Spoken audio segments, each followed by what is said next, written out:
আজকে বানাবো বীজ কলার ছেচকি। এখানে আমি চিংড়ি মাছ নিয়ে নিয়েছি, লবণ হলুদ দিয়ে চিংড়ি মাছটাকে মাখিয়ে নেবো। মাখানো হয়ে গেছে। এদিকে কড়াইতে গরম করে তেল দিয়ে প্রথমে বড়িগুলো ভেজে নেবো। বড়ি ভাজা হয়ে গেছে, বড়িগুলো তুলে নেবো। একই কড়াইতে তেল দিয়ে দেবো কাঁচকলা, দিয়ে দেবো লবণ হলুদ দিয়ে কাঁচকলাটাকে লাল করে ভেজে নেবো। দেখো কাঁচকলাটা লাল করে ভাজা হয়ে গেছে, তুলে নিয়ে চিংড়ি মাছগুলোও একই কড়াইতে ভেজে নেবো। চিংড়ি মাছগুলো ভাজা হয়ে গেছে, তুলে নেবো। একই কড়াইতে দিয়ে দেবো তেজপাতা, পাঁচফোড়ন, শুকনো লঙ্কা দিয়ে দেবো কেটে রাখা আলু, দিয়ে নুন হলুদ লঙ্কার গুঁড়ো দিয়ে ভালো করে আলুটাকে লাল করে ভেজে নেবো।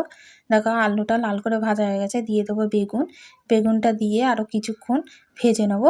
ভাজা হয়ে গেলে দিয়ে দেবো কাঁচকলা, জল দিয়ে এটিকে মিক্স করে নেবো ভালো করে। মিক্স করা হয়ে গেলে দিয়ে দেবো বড়ি, ভেজে রাখা চিংড়ি মাছ দিয়ে ঢাকা দিয়ে এটি 15 মিনিট হতে দেবো। এটা হয়ে গেছে, এটিকে নামিয়ে নেবো। ভিডিওটি ভালো লাগলে সাবস্ক্রাইব করার অনুরোধ রইল।